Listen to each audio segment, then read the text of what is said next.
Testing. 1, 2, testing. I'm going to just ask you a quick question just to make sure that this is picking up your voice. So, Yeah, how okay. happy are you that it's winter? Well, I prefer fall. Uh.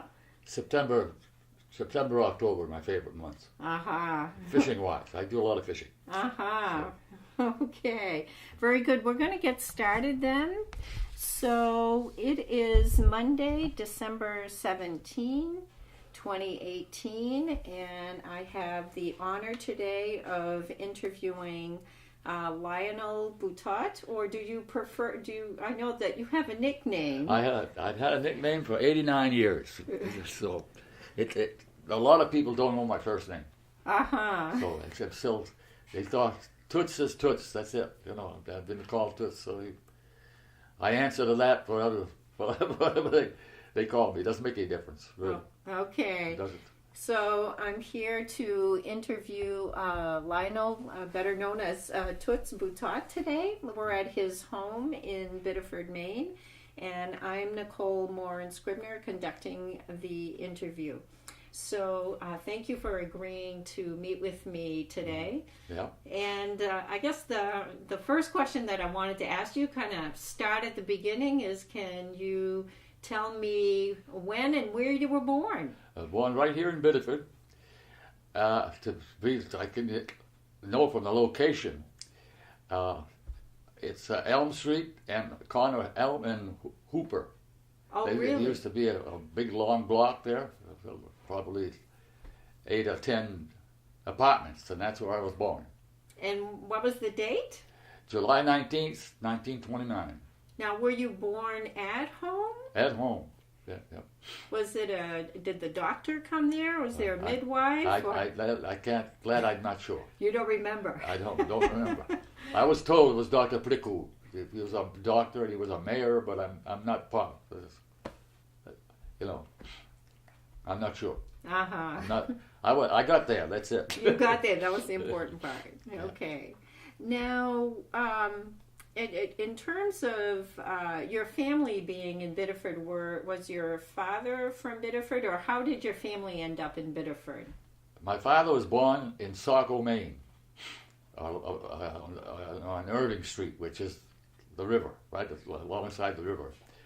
And my grandfather was born in St. Anne de Pocatière, and that I don't have any information on how he got here. And he was married to my grandmother came from Sorel.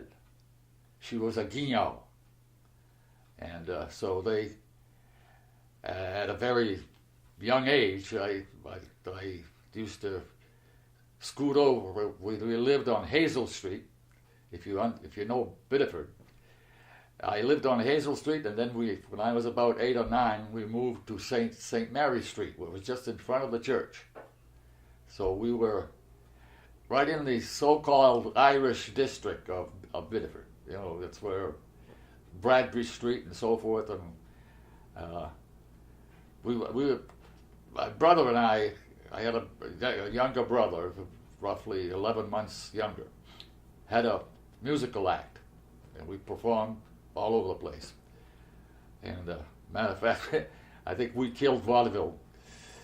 That was part of the situation. We played in vaudeville at that time, and money was tight. You know, 1935, 36, 37, 38. We performed roughly 2, sometimes 3 nights a week. But we made as much money as somebody working in the purple mills, you know, getting paid, and that was part of the thing. And so at that time, another thing too, that St. Mary's, the parish, always had a St. Mary's concert, St. Pat's concert. Well, we were the only French kids playing every year in the St. Patrick's concert, because everybody knew we put on a show for them. So we normally perform for about 15 minutes. So that's how we got around Biddeford, and everybody knew us, and we knew everybody. So that's how it was. And went from there. I went to St. Joseph's School, St. Louis School, But I graduated from St. Francis High School, which today is UNE. At the time, I cheated. I went to Canada, went to school in Canada for 2 years. Where in Canada? Sherbrooke. In Sherbrooke. Saint Charles, Boulomie. And but from there, I at the end of my sophomore year, I decided I wanted to stay back home. And so I went to St. Francis, graduated from St. Francis, and went from there. And I went to work, and then I graduated in 1948, and I got married in 1950. So, and luckily I had her, my wife Teresa, for 63 years. So, how did you meet her? I have no recollection of meeting my wife.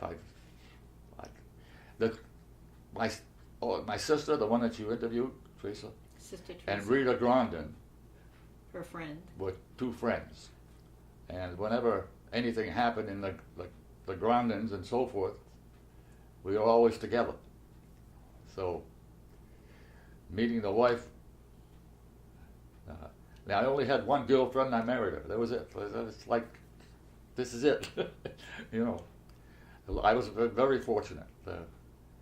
We had a very, well, I feel is a very good life, a very understanding woman. Because I played a lot of music. You know, Saturday nights I wasn't home. I played music. It was a form of income for pushing 7 kids through, but part of life. You know, so that was it. And after graduating from high school, I went to work. I worked at Saco Lowell for 8 months, 6-8 months, and it wasn't what I wanted to do. What were you doing there? I was I actually belonged to the stock room. Well, I was a fellow that kept looking for lost parts and so forth. They gave me that job because they said you got long legs, you can move, and that's what I did. You know, I went all over the place. They gave me a sheet of paper. That's what you got to do. Try to get this. Try to get that. And run all over. So, of course, I knew most of the people in there. So, see, playing music, I used to play roughly 25 to 30 weddings a year. So you get to know all the families and all. You know, everybody knew. They knew you, or you didn't necessarily knew them, but they knew who you were. So that created quite a rapport. You know, if I was looking for something, I would get help from. They knew who I was. It worked out well. So. Were those weddings mostly in Biddeford, or did you play well, outside of Biddeford too? 95%. You see, in my day, the weddings were all between St. Joseph's and St. Andrew's Church. I did some, not that many at St. Mary's. There weren't that many weddings at St. Mary's for some reason. Anyway, the weddings used to start on Saturday in church. The first wedding was at 7 o'clock Mass. And you had an 8 o'clock Mass, and you had a 9 o'clock Mass. Roughly, sometimes you had 6 weddings in town here at one time. 3 at St. Andrew's and 3 at St. Joseph's. On the same day? On the same Saturday morning. Early? Well, they rented a hall, and you had the breakfast and so forth, the dancing and so forth. Because we used to get booked to play. We'd play roughly from 8:30 to 12:30. That was, then at 12:30. Then the families left the hall and went home. Each side went, then they continued till some lasted for two couple days, you know. We didn't get involved in that part of it. Our job was to do, and I used to MC the thing, you know, tell them where to go, what to do, work with the photographer and so forth. So I did that for, good Lord, 40 years. So it was a source of. I played with a couple bands. I started playing band music in 1950, playing with Arlene Perro. And then in 54 or 55, I decided I was going to do some work with her. Dickie Monroe was an accordion player, and Ray Cody was a guitar guy, and that's why I started my band. And we worked from there, and I stopped playing music. I was 72, 73. Playing, I still play occasionally, but not. I don't.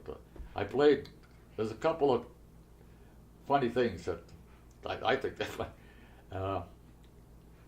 I played for their wedding. I played for their 25th wedding anniversary, and there's two couples that I played for their 50th anniversary. Wow. I don't think there's too many people that can say that.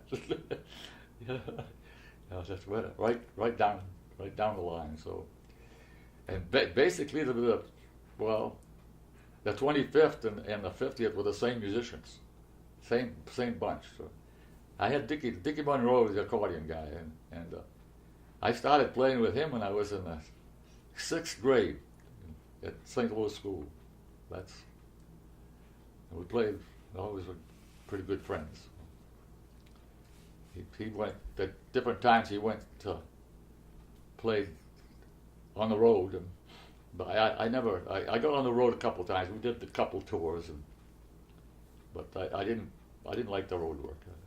I like it when you played, and after you're done, you could go home. So that's the way. But I did play all over the place. Played a couple of. On 3 occasions, played Grand Ole Oprey. Really? Yeah, but I had a fiddler from Sanford, Ben Gilmet. He was a champion fiddler, and he got into the contest down there, so we had to go. It was a good experience. It's no place that I would like to live, and it's changed a lot. I played at Grand Ole Oprey before it got revamped. They had a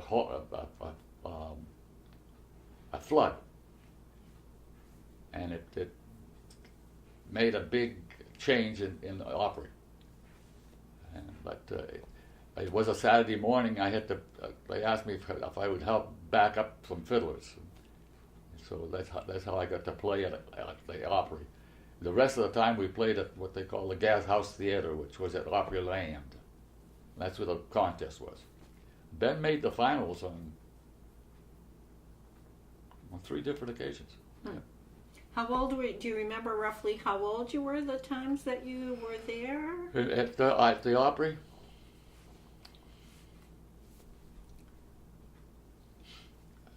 Had to be in my 60s.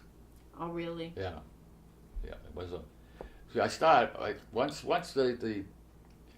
It's a funny thing if you watch how the people stopped getting married. Marriage slowed down. The church things slowed down and so forth. It created a different atmosphere. And then the first big thing that changed to me, that I could see the French culture, was they had a big. I don't remember what they called it in Lewis. It was a French gathering with French music and so forth. And that's how the Kermesse got started. And we were called to play because Ben, the fiddler, was a Canadian fiddler, and I did half a dozen French songs. And that's how it got tied up. And from there, we went to Maine Arts Commission. We got involved with them, and first thing you know, you were doing concerts for them, and you got tied up with one concert was half Quebec, half state of Maine and New Hampshire. We went on the road there for 10 days, and another time we went on landed up in New Brunswick, Canada, playing for schools. This was the Maine Arts Commission. And so we did concerts in various schools, and so that was it was interesting. We had fun, but at the end of 8-9 days, I want to go home. That was it. I had it. It was fun, but I'll see you later, and that's the way it was. And I kept working. Now, to keep the group in together, I agreed to play for the senior citizens on one occasion. And that one occasion when Madame Le Tourneau was in charge of the senior citizens at that time. And of course I knew her from, you see, I worked 27 years for Metropolitan Life. And I knew practically everybody in the St. Andrew Parish, who lived what house. I can still tell you today that Mrs. Le Tourneau paid $4.11 a month. These are all things that I've done and so forth. So that I got into play for one session. And that one session kept me there for over 25 years, once a month. I played for the senior citizens in Biddeford. So it was the same, practically all the same. Jicky Monroe played accordion. My son Mark was a drummer. I said, Ben Gilmet played fiddle. I had Ray Gerard play guitar. And, we had played there New Year's Eve and any kind of special deal that was going. They'd call up, say, okay, we're going to have blah, blah, blah, and that was it. Then from there I did quite a few of the odd jobs with people that, we're celebrating this, can you make it? And so you'd end up, we'd end up playing many times, twice a week. We were busy. Now, I never advertised. Everything came from telephone call. I never got an advance pay. Nobody ever paid me before. I never required a down payment. Everything was in the good old days. Your word was your, you take the date and so forth. When you got played, they paid you, and that was it. I never had a job that didn't pay. I never got a job where somebody said, I'll pay you next week if I can or whatever. Never happened. Everybody paid me, and I sit down today. My son Bernie runs a band. They sign a contract. They gotta give him 1/3 down. Jesus, where's the honor society? Where's nobody work if you don't do this right? You got a lawyer. I don't know, but I'm glad I belong to the old generation. Your word was your honor. That was it. That's the way it was. Now, as far as doing work for the city, I was a councilman for 2 years, Ward 3. Then I was a fire commissioner for 3 years. So it's 5 years of that. That was part of my doing besides playing music for the seniors. So I've had a good time in Biddeford. I've created a good time for a lot of people, and that was my job as far as I'm concerned. And that's what I did. Did I do a good job? I think I did. I'm sure that some people were not satisfied because you can't satisfy everybody. So, but that was it. But I was kind of glad to get out of politics, to be honest with you. I was glad the second, and the way I got out was agree with Gil Boucher was mayor at the time. We need a fire commissioner.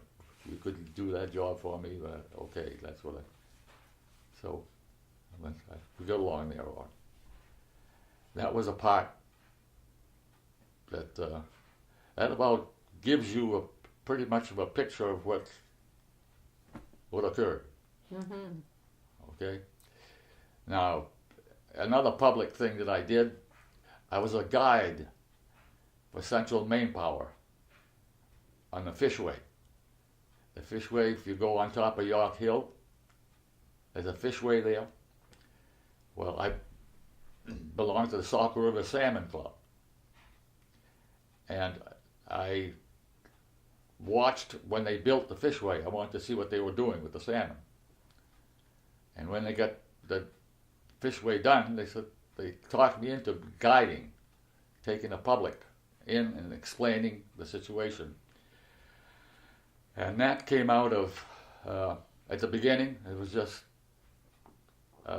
doing whenever people came in. And so I had a situation with the Atlantic Salmon Federation, which is in Canada and the United States, that they wanted us to put incubators in grade schools, the 4th, the 5th, and the 6th grade. And we put an incubator, which is a tank, a fish tank, and we deliver eggs, salmon eggs, and explain what was going to happen. And the salmon eggs developed into little fish, and when the little fish got to be about 3 inches long, they call them pars. We take them, and we put them in the river. We're stocking the river. So I parlayed the Salmon Club situation with Central Maine Power. Like, let's try it, blah, blah, blah. And one year I had 17 schools. So I had a bus, school buses coming in there every 2 or 3 a day, for almost a month. So I had fun. I had a great time with kids. I'd take them, we'd push them through the Fishway and explain what goes on and so forth. Then they'd take them, and I had a permission from, what the heck was his name now? South Street. The name will come to me sometime. Anyway, we could go to his land, and the kids that's where we put the fish in the river. And and then they had kind of a 2-hour parlay, or they bring in their lunch and so forth. So it worked out quite well for everybody. What grades were the kids? They were basically 4th, 5th, and 6th grade. I had them as far as Kittery. They'd come in from Kittery, and as far as Westbrook and Portland, all the local schools. So we would take. I could do. A couple of days I did 2 schools at once, but it was too much for the land up there.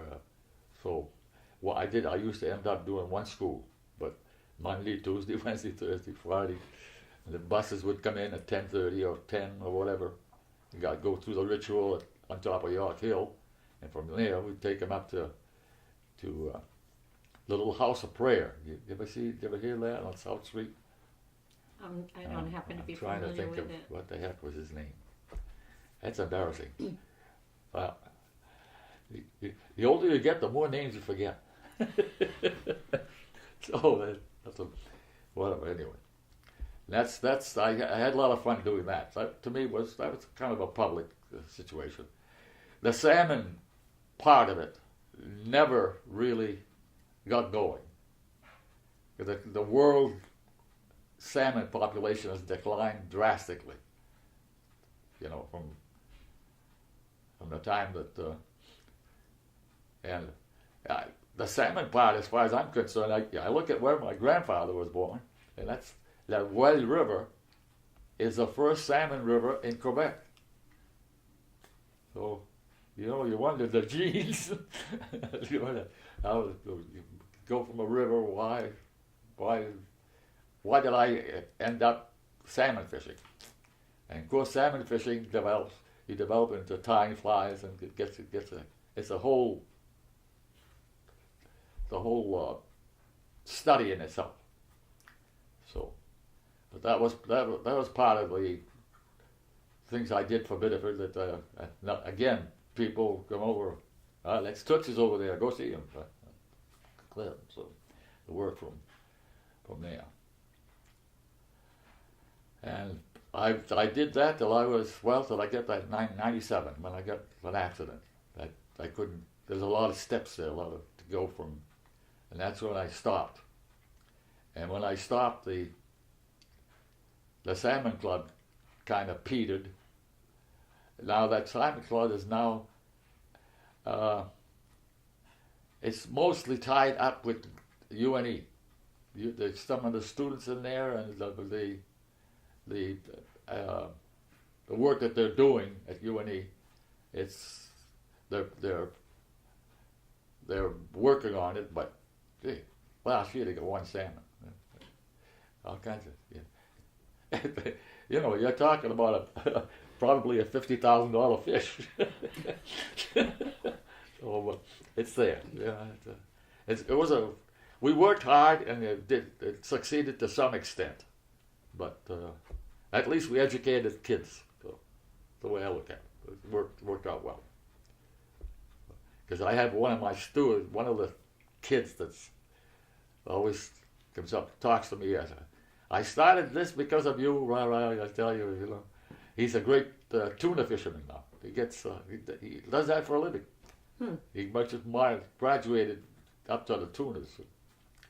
Yeah. So he's one of the fellows that got the idea of fishing from watching the incubator and coming to the fishway.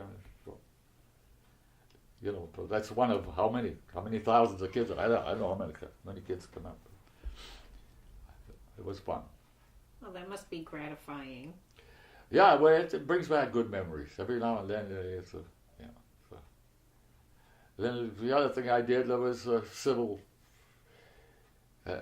I worked at the arena, the ice skating. I taught kids how to Saturday morning grab a steel chair and put them on the skates and push the chair. So that's how they learned to skate.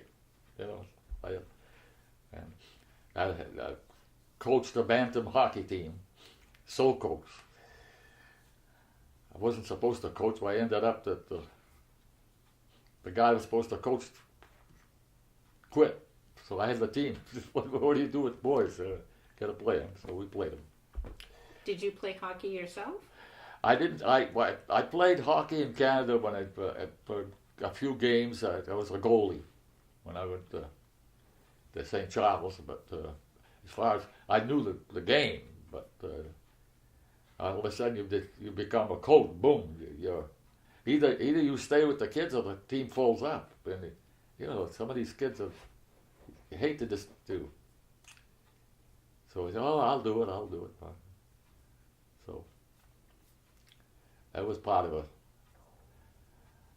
a little part of life, The arena was at the time that just got started, so it was a big thing. So, but everybody today it's still big. The hockey, there's still plenty of kids playing hockey. I get a big kick out of watching the 6, 7, and 8 years old. They can hardly skate, but they just stick. So, well, it's part of the fun. Okay, do you have you got any more questions? Oh, I do. So if we can go back a little bit, I'm kind of intrigued by the fact that you started when you were so young, performing in front of others. Because your sister had shared with me that you won like a contest or something at Biddeford City Hall. Yeah, that was. Hey, you're going back 84 years now. So, what you remember is probably a little foggy. In those days, they had on Wednesday nights. They had amateur contests, and anybody could go in and perform, and the judges were the public that was in the theater. The more they clapped, that you got first prize. First prize at the time was $5. Now see, $5 at that time, a person working 50 hours in a Pepperell Mills was getting $11. That puts it in perspective. See, so that's where my brother Donald and I made a lot more money as the years evolved than a lot of people working in the mill. We actually, at times, we made more money than my father did working for garland manufacturing. But that was part of life, you know. We were very fortunate to be able to perform, to have the talent is God given, because I can't read music. Really? Yeah, I never took lessons of anything. You know, it's all came natural. And my brother Donald harmonized of natural voices and so forth. And my sister, the nun, she taught us a few songs. You know, we'd learn from her for the words and so forth. But from what she often said, you used to do that. I used to teach you this, but when you got on stage, you did it your way. You know, so it was a stage. The public never scared us. We didn't know any better. Let me put it that way.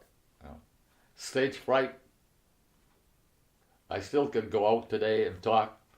You could put 1,000 people out there. I can go out and talk, and it doesn't faze me. It doesn't. You know, it's why can I? It's a God-given talent. There's no explanation for it. You know, there's no way you're going to learn this. I don't know. It's just like an ear for music. And you play an instrument, what tells you to go where? What if you're in the key of A? What tells you to go to forward? It's just there, and that's why I never taught any. All my kids except one play some form of music, but I never taught them anything. Because they want to learn something, they go learn from somebody that can teach. That'll tell you the right way. Don't do it my way. Do it the right way. Yeah, blah, blah, blah, blah, blah. Hey, let's. Now Bernie runs a band. He went to. He was in school, music school in Augusta, for 5 months, 4 months, 5 months, and that's when he started Buffalo Chip Tea. He and a bunch of other students got together, started a band, and hit the road. I mean, he's been playing ever since. Yeah, so that's and then Joanne, the daughter, she organizes and runs a fishing fiddle camp upstate in the summer. Winter time she lives in Florida. In the summertime she runs a fiddle camp. So she books and does all the work and so forth, and organizes it. She plays a little fiddle. She plays guitar. She sings. But you know, how did she get there? It's a long story, but she's there. So now, what instruments did you play? I or do play? I played it. Well, when I started getting back to City Theater, I played a ukulele when I was 5 years old. So, and that was, I learned to play the ear. Your ear, when you stop and think, how does it occur? How does it happen? Your ear gets, you have to form an ear for music, all right? Because they tell you somebody plays by ear. It's over there. It's memory. It's memory, and then you have to train an ear to a sound that's correct. Why do you have some people that are tone deaf? I don't understand it. And some other people have a very, very good pitch. You know. So why? Who determines this? So you train your ear. We had when we lived on Hazel Street, I was probably 5, 6, 7, so forth, down there. They had a Pierre Cardin. He was Blind Pete, played a fiddle. And he's the fella, he played for circus bands. Now, he could read, he could do the whole thing, but he's the one that would come over the house with a fiddle. M'appelait Fils. Fils, that's toi, and he'd play something, and he'd, no, c'est pas ça, and that's the guy that I developed my ear from a fiddle. That's why I always liked fiddle music, because of Pierre Carlin. That's Blind Pete, they used to call him. And my first job, I went out without my brother, just by myself. I was with Pierre Carlin. We played a dance, played for a dance. And it was a little out in Saco, it was a little Grange Hall. We probably had 50 people there, Just Pierre Carlin the fiddle, and I played guitar for him. At that time, I graduated from a ukulele to a guitar, so that was it. So I remember that like it was yesterday, because it was cold. And they had a wood stove. He sat on one side of the wood stove, and I sat on the other. And we played for 2 hours or so forth. And when I got home, he gave me $2. That was my pay. So it was good money. So that was the first time that I actually played for dancing, commercial. So then this is how it progressed from there. So. He lived on Spruce Street. Yeah. Then there was a bunch of oaks on Hazel Street. Mike Obie was on Hazel Street. This part of the clan. See, in those days, Saturday nights was a lot of house parties. There was no money for, and I remember some people that made home brew. So that was. Whoever had the home brew, they had the party. So they dig us, go get the Bouthots, we need some music. So they dig us out of we'd play for a couple hours, It was part of the noise on Hazel and St. Mary Street. I don't know if you know that neighborhood there. But we always had some music in that neighborhood. So. And it wasn't unusual for the kids to be part of that? Because you were still pretty young at that point, playing music. Well, no. We were... There was nobody else was playing music at that age. And then the schools used us. St. Joseph's School, the minute we got into schools, they always had some form of drive, l'émission d'Afrique. So they take my brother and I, or myself, or whatever they could grab, and put you to work. I'd take my guitar in school and spend the whole day from class to class playing a song, and they collect pennies, and So these things that we did for whenever the superior from the clan came to visit, the little. In those days, guitars were scarce. So there weren't that many people playing, So, but we were used there for. So we performed at various St. Pat's concerts and St. Joe's things, and I remember when they built Parochial Hall. When the first great thing, I remember the song there. This little piggy went to market, this little piggy stayed home, and brother and I did that song, Now, my sister Teresa taught us that school. So that's how we learned a lot of the songs on records also. That's how we get records, radios. But I remember in those days, you'd hear a song twice and you'd know it. You'd memorize words quick. Now, forget it. Now, was it a challenge to find instruments, to buy instruments? No, I never had.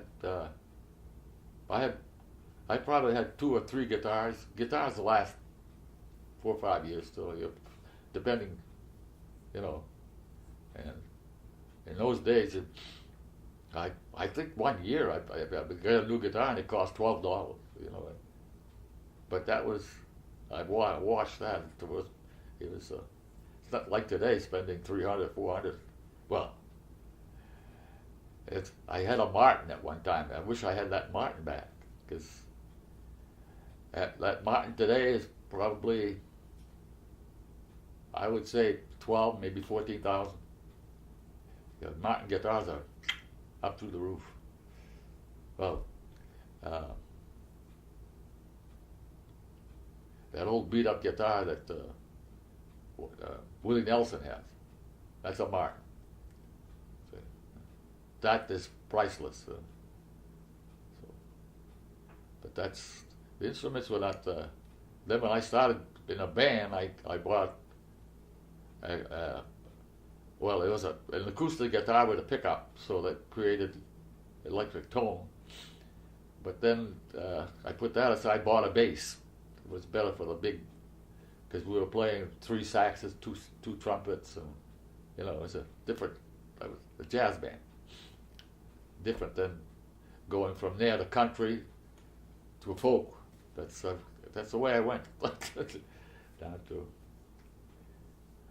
you started with folk and you end with folk, you know, whatever. At least that's what I did.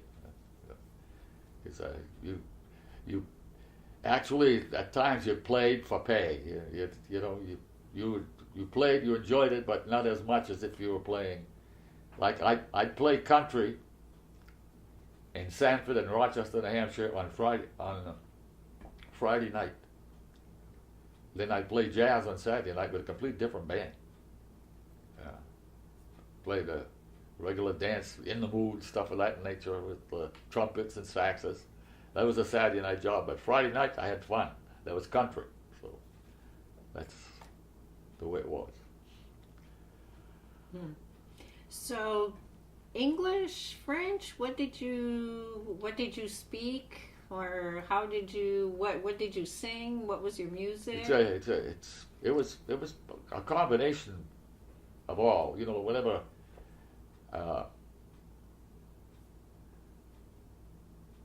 It was basically English, but whenever somebody wanted something done in French, we did it.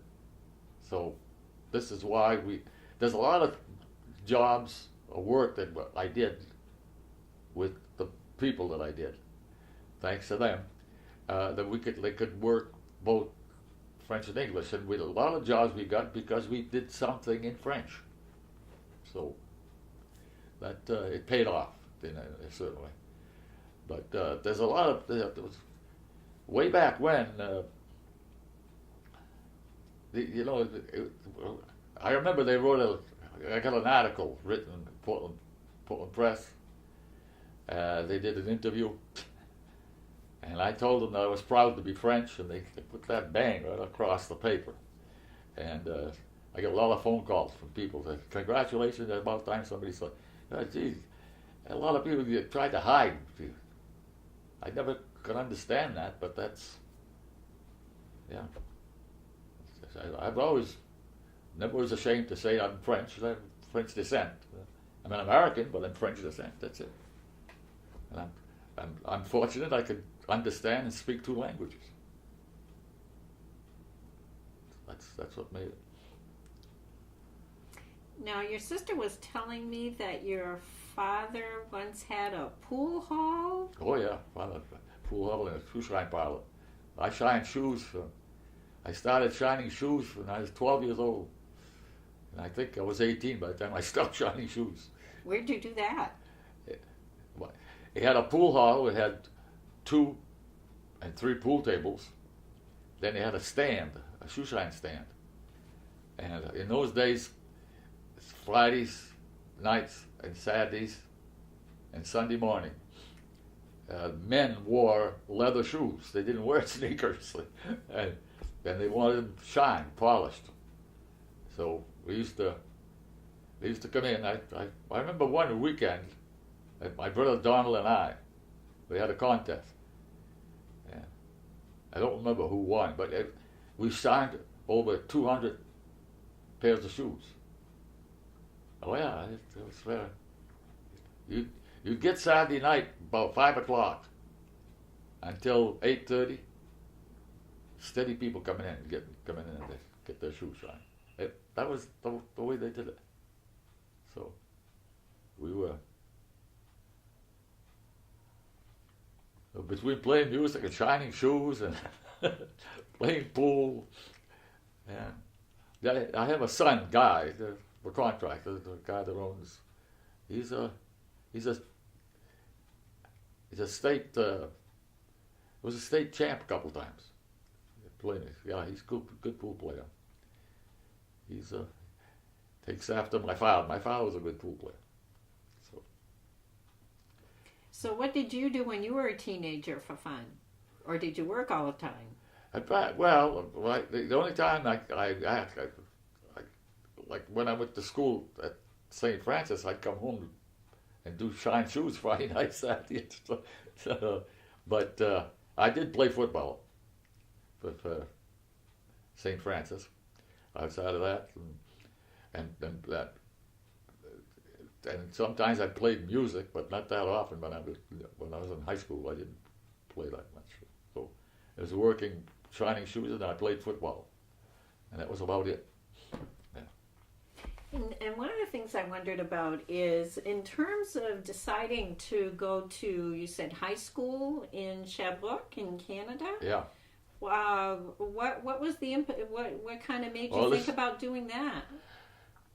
I got talked into it by the priest, parish priest. That you got to look into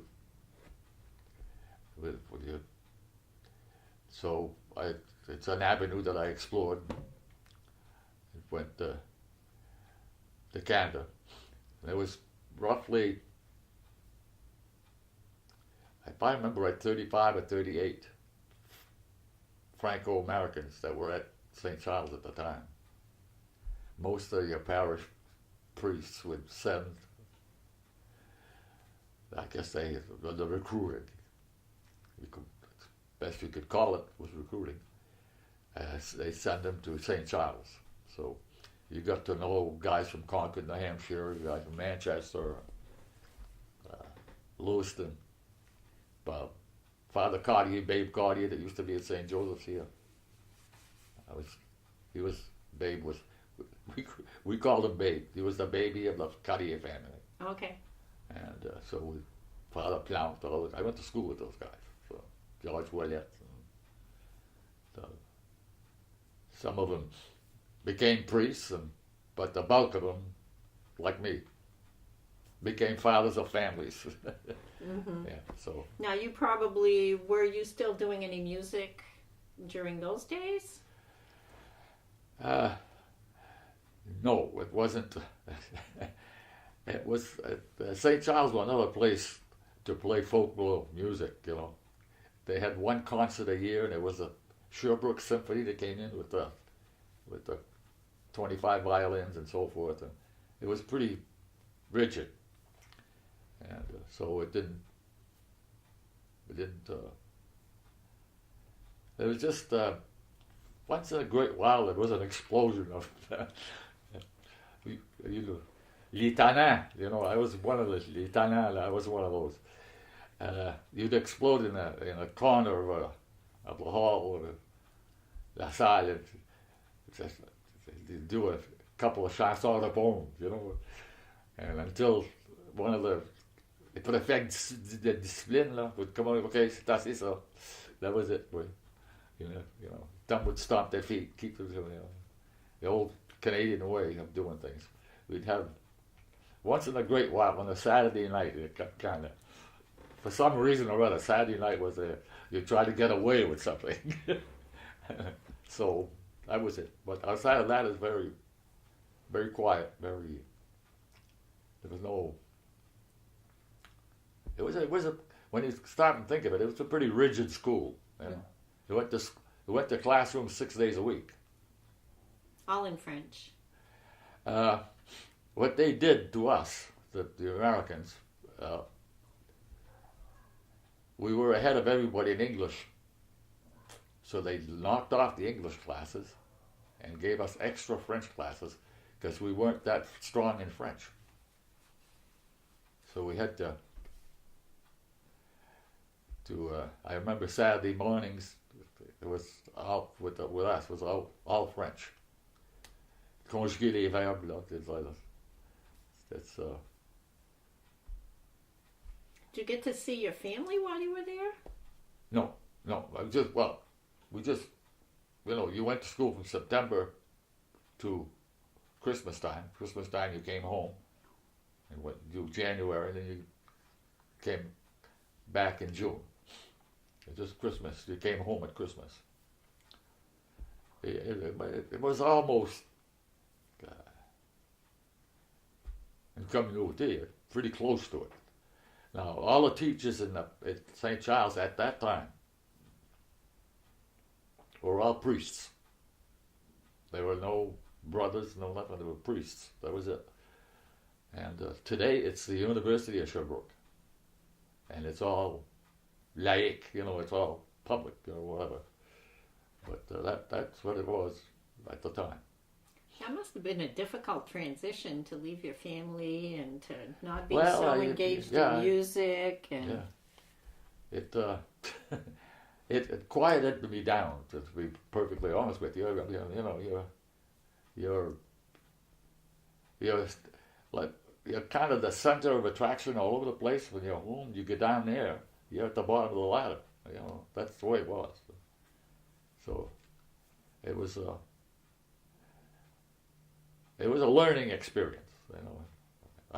If I had a chance to do it again, would I? I don't know. Was it kind of difficult to say, okay, I've had enough of this? I don't recall at the time what made me decide to go to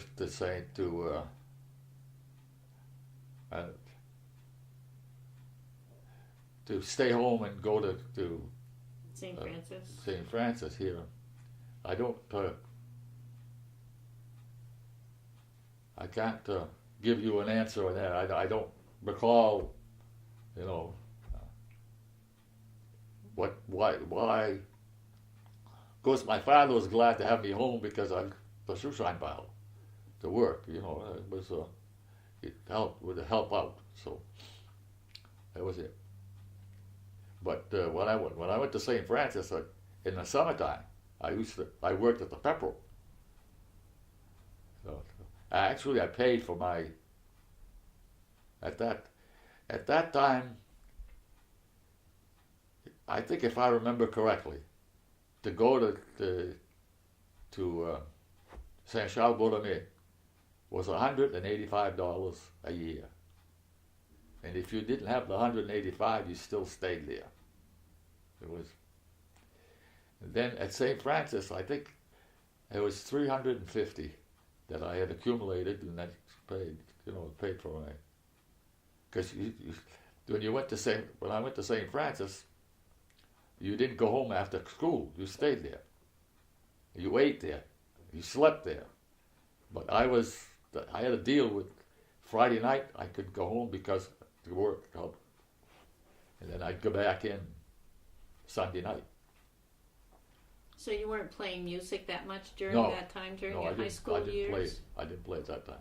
No, I stopped playing, and then I started playing right after I got married, to start playing bands. And that's another deal that I got. I got talked into it. Let's try this here. Let's see how this works. Well, the Let's Try deal that lasted 5 years with the same band. So you get. That's the way it was. You try something. If it works, okay. If it don't, see you later.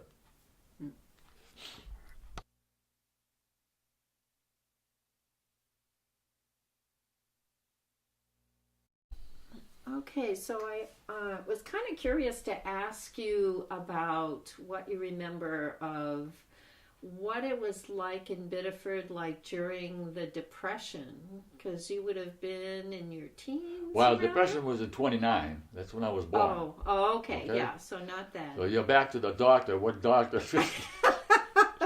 Okay, so I Yeah. take that back then. Yeah. But some other stuff like, I think this is the one I really wanted to ask you. Is there was a big fire? Was it like... That's Hooper Street. Yeah. Okay. And that's just, that in 40, 48, 47, 48, 49, somewhere in that, at that time. Well, the big forest fire here was in 47. Right. Because I fought that fire as part of St. Francis. They come over to school, and they took all the seniors out and the juniors, all 17 seniors in my class, and took all the juniors and the seniors and put us with Rainy Roy. Remember Roy and Paddle Oil? Well, they took the oil out of the trucks and they put water. And we went up on the Guinea Road and went up on West Street here, and because the hydrants they didn't have any water, so they would drain. We'd take hose out of the truck and drain in buckets, and some guy would take off with a bucket, and there was some of them had their packs with a hose, so we. The St. Francis gang, we took care of, took the hoses and filled these things for them. That's what we did. And that was, I don't know. We actually got paid for that. Ended up getting, if I remember right, $50. All the students that went, they gave us $50 for. But that was the forest fire now. Now, the Hooper Fire Street was that's one house that caught fire, and then the winds picked up and cleaned up the whole street. And I lived on St. Mary Street, but that's quite. You have to cross the tracks and go up on top of the hill to get there. So, I don't remember that at all. I don't recall being in town at that time.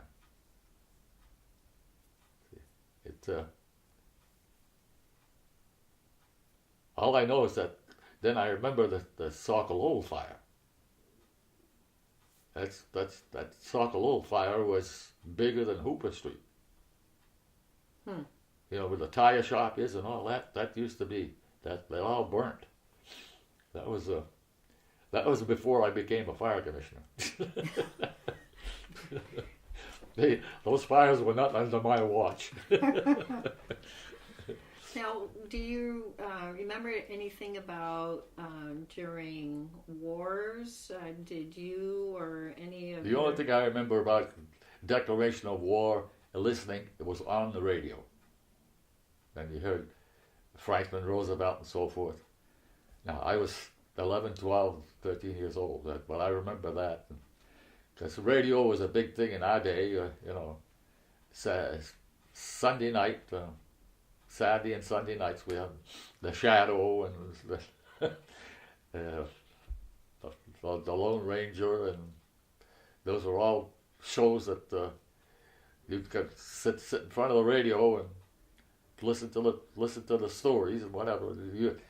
And all it was, as far as you're concerned, was your imagination going.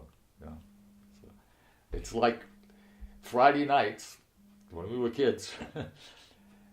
Friday nights was City Theater. That's when you had the Cowboys. You had Roy Rogers, Gene Autry, and all those the Western movies was on Friday night for the kids. And it was nothing to have a house full of a packed house, all kids, at the City Theater. And the cost of going to was 11 cents. 10 cents for the theater, and a penny was for tax. So that's what it was. I said our Friday nights was Cowboys. So we look forward to seeing our Friday night shows. So I think it would start at 7 o'clock, and you'd have to get home by 9 o'clock at those days. And the fire station had a 9 o'clock whistle. And that's another thing we used to do. Hazel Street and St. Mary Street, a gang. If you go on Hazel Street, you find they're all 6 apartment buildings. So there were 6 families, and so we used to play one kick the can, right in the street there. And there was nothing to play a game of kick the can that would last 3 nights, 2 nights, 3 nights. Because you'd have sometimes 32, 33 kids playing the same one game. So that's how you got to know the neighborhoods. I went down there the other night. I had to go to Dupuy Hardware, and I hadn't been on Spruce, and boy, did that bring back a lot of memories. But you think of they vinyl to all of the houses and so forth, but it hasn't changed, really. So that except no kids out playing kick the can in the no, street. well, I don't think there's many kids in there. I think I still remember. I could walk there and tell you this is where the O'Briens lived, this is where Letang lived, this is where everything just like if it was yesterday. You still remember those names. Then you ask for somebody's name, somebody else, you draw a blank. So, but that's the way it was. Nobody had any money. If you had 2 cents in your pocket, you were rich. Except you guys. Well, we never saw too much of that money. It went into the family thing, and we used to. We played, and as long as we used to build model airplanes. As long as we got models to build and so forth, they used to cost 10 cents, 15 cents, 20 cents. And whenever we got those, we were all set for the week and whatever. That was our pay as far as we were concerned. Mother took care of the rest. So that's what it was. We had a garage that we used that belonged to a neighbor he didn't have a car, but he had a garage, so he let us build airplanes in there. So that was our workshop. Yeah. So and Brother Donald and I are very close. They're just like twins, So. Now, did he continue playing music? Did he? Did he continue playing music? No, he never played the instruments. Okay. He just sang. He sang and he tap danced, and he was a clown. It was nothing for him to show up on stage unbeknown to anybody, and all of a sudden he had chewing gum in his mouth, and he started yanking it out in front of the whole public. And you're only that high. He did anything for a laugh. Let me put it that way. So he was comfortable when people were laughing. So that's we. So was it fun for you too in terms of all your performance? Yeah, it was part. It's you looked at it. I looked at this. It was a God-given talent. That was your job, was to provide entertainment for people. I still feel that way today. That was my job in life, and as best I could do it. It's like somebody being a craftsman that does, builds windows or houses or whatever. Mm-hmm. He's satisfied with whatever he's doing. So what do you think about your experience being in Biddeford? Because you've been here all your life. You really haven't traveled too much. No. It's always been home.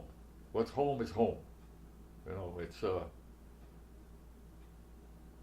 I've always been well, not always, but over the years I've spent 1, 2, sometimes 3 weeks vacationing, fishing to Nova Scotia, New Brunswick, Quebec, and so forth. But it's always fascinating. But where else can I go that I'm 2 miles to salt water or 2 miles to fresh water? Biddeford. So, yeah, they can say, well, it's a French town. You see, they don't say that anymore, but they used to.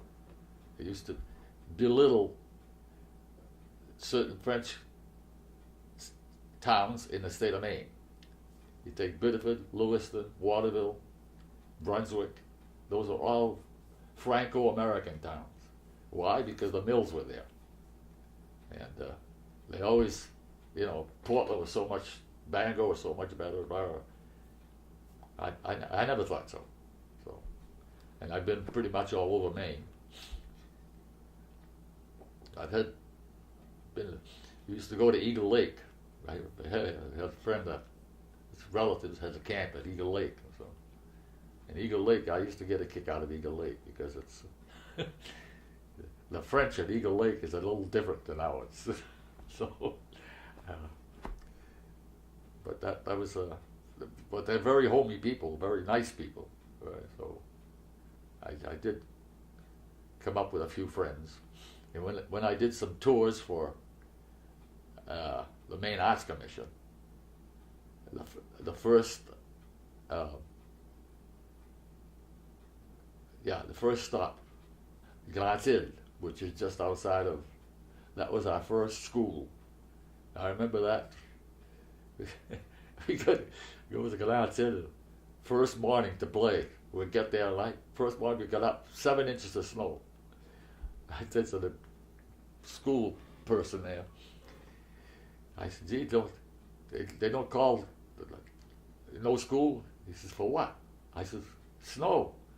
He said, we'd have no school at all if it's called kept it snow days, But that's when we crossed the border and we played. I don't remember the name of the town. It was an Indian reservation that we played at that school for. We'd give them an hour and a half concert, and it's tied up with. We had a guy from. Excuse me, Rhode Island. He sang songs of the sea. Then we had an Indian and his. I don't know if it was his sister's wife or whatever.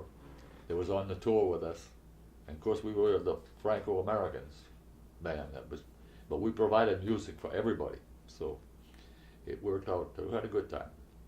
Mrs. Black was in charge of that setup, and so we did schools, and a couple of nights we did senior citizens. They kept us busy. We played. So the tour lasted 11 days. So we did quite a number. It ended up at the Indian town in Maine. What the heck? I don't remember. Anyway, that's where the tour ended. We started at Franco-American spots and ended up with Indians at the end. So it was a cultural thing. When did you decide to stop playing music? I really haven't completely stopped. I went to see the girls in Florida last year. And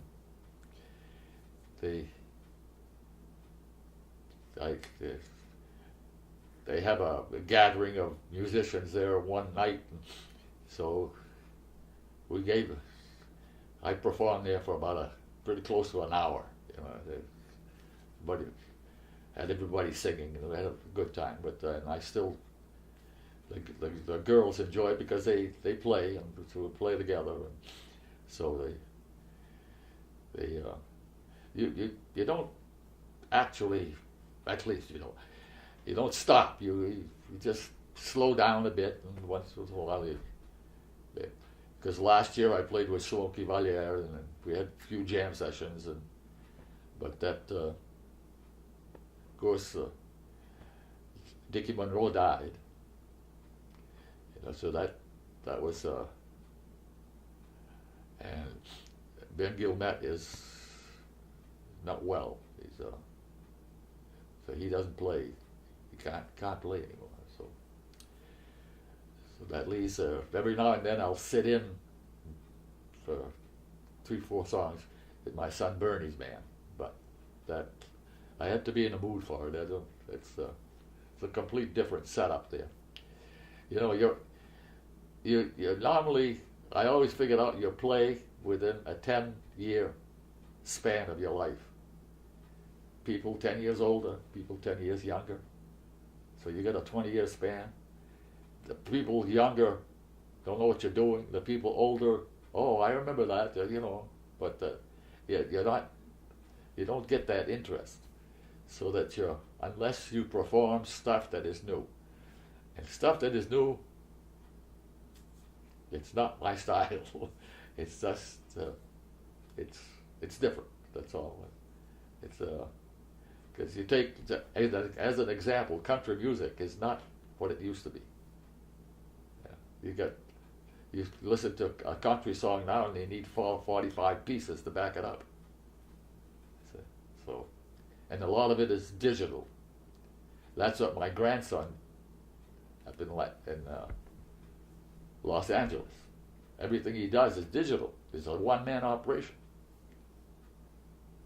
So the last time he was, I saw pictures of him. He was playing a steel guitar. I mean, that's Jesse. You never know what the heck he's going to do. Very, very talented. So do you feel that some of your talent has rubbed off? To some extent, I suppose. I who knows? Because Paul Vosha's father, which is Jesse's grandfather, just like I'm on one side, he's on the other side, was an organist for St. Joe's and St. Mary's, and he did compose a lot of music. He was a chiropractor, but he was also he played a beautiful piano, and a very, very nice man. I knew him, and so Jesse probably got a little bit of this, a little bit of that. I don't know. Who knows? You'd have to do a DNA and find out. Did you ever write any of your own music, No. or you played? I have no idea. To me, you take a sheet of music, you show it to me. To me, it looks like a bunch of telephone lines with little birds on it. That's as long as I memorized and learned because of brass music is completely different than string music as far as keys are concerned.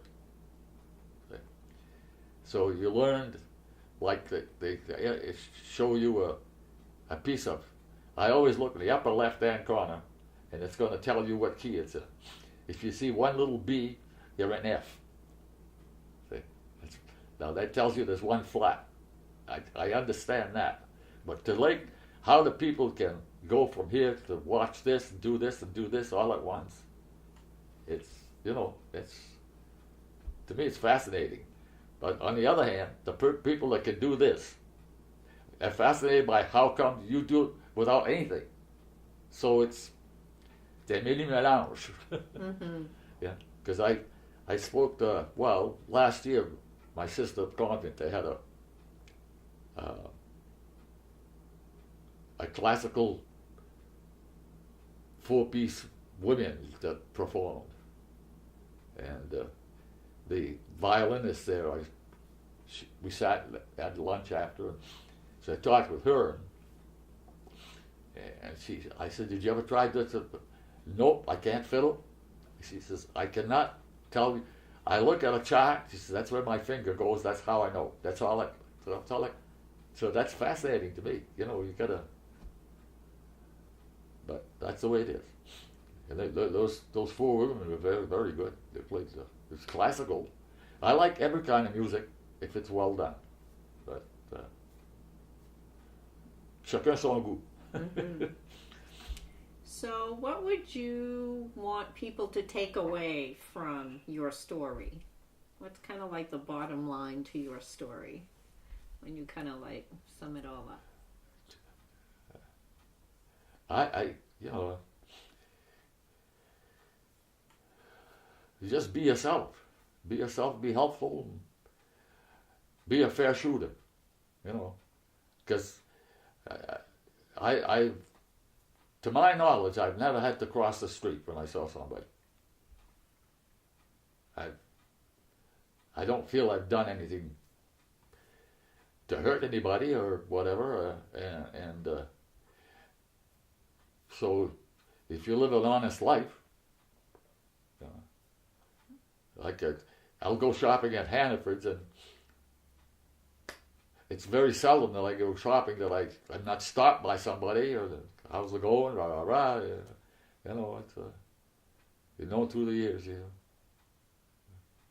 You made a lot of people sing and dance. Yeah, well, it's that's the thing. You remember playing for my mother's wedding? That's what they think. Well, my grandfather or whatever. Because this new generation, they don't know. They don't, you know. That's the thing today when you hear somebody say, well, why get married? It's just a piece of paper.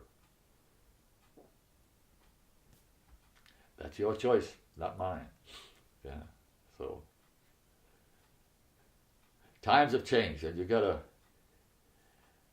sit back and look at it and say, well, good luck, because that's not what I kind of. But on the other hand, they say, hey, my folks used to say, imagine if my grandfather Bouthot came over and went to Hannaford's and had to pay $4 for a loaf of bread. My father worked at Biddeford Box Company for $4.12 for 50 hours a week. He'd go home, give my grandmother the $4 and keep 12 cents. That was his. And that's the way things were in those days. So, times have changed. You got to say, well, they got by, we got by. Hopefully they'll get by. The only thing that scares me about the next generation is they're awfully spoiled. You know, if somebody gets a car when he's 16, 17 years old, and then things don't go just right, boom, they're right back at home again. You know, I don't understand it. With me, we'll say, once they left, they left. That's they can always come back to say hi, but not to live. Like, yeah, so, but it's you look at things and it's supposed to be called progress. I leave it to someone else to judge that part. So I'm thankful that I've got to this far, and as long as my health holds on, I'm a happy man. When the health goes, I hope I go with it quickly. That's it. But I've had a full life. Hey, 89, you know, 90 this summer. So, and my sister's 96. So, we've got I get my nephew. He calls us the Invincibles. Your sister said she uses a walker to slow herself down, and I was walking with her and I could understand what she was talking about. Oh yeah, she still has a. Yeah, we still, you know, we were not people to stand still. We always had to be doing something, and that's today it's. They walk around with educated thumbs with that telephone thing. I wonder if half of those kids, you took the telephone away, what would they be doing? To me, I have a little flip phone. That's all I got. That's enough. I don't. Yes, I watch TV. Yes, I watch it. That's my companion. Of course, I'm alone. But there's always somebody I'm alone. There's always somebody pops up with 6 kids and 7 kids. And, well, I have 2 in Florida, 1 in Texas, 1 in New Hampshire, and there's 2 in Biddeford, and 1 in Portland. So that's the way it is. Is there anything else you want to add that maybe I didn't ask? It's up to you. It's your thing. I'm done. Okay. We had our conversation. Okay. Well, thank you You're welcome. so much Yeah. for sharing part of your life with us. Yeah.